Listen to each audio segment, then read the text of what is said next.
وليد الركراكي وفوزي لقجع يصران على مشاركة إبراهيم دياز مع المنتخب الأولمبي في أولمبياد باريس، وكلام مهم من وليد عن إبراهيم. قبل ذكر التفاصيل لا تنسى الإعجاب بالفيديو والاشتراك في القناة ومتابعة الصفحة، وهيا نبدأ.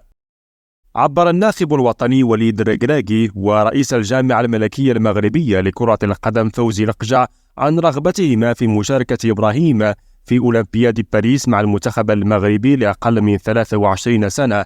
البداية بما قاله وليد عن هذا الموضوع خلال الندوة الصحفية التي عقدها اليوم قبل مباراة أنغولا يوم غد، حيث قال وليد ما يلي: امتلاك لاعب مثل دياز بمثابة قيمة مضافة، وتنتظرنا مجموعة من الاستحقاقات سواء الألعاب الأولمبية أو تصفيات كأس العالم، وسنرى إذا كان المدرب طارق سكتيوي سيحتاج لخدمات دياز، ففي هذه الحالة سيرخص له المنتخب الأول المشاركة مع الفريق الأولمبي.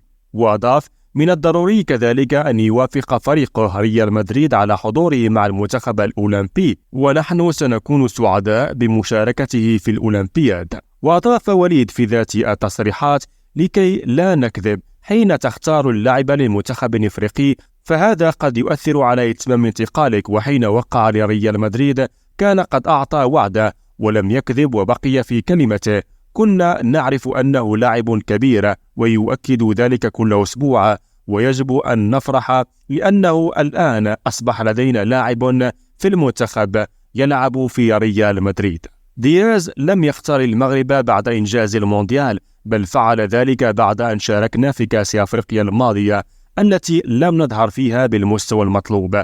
إضافة إلى ذلك فإن منتخب إسبانيا وجه له الدعوة وقام برفضها. فمنذ إشرافي على المنتخب الوطني ونحن نقوم بعمل كبير في قضية إبراهيم.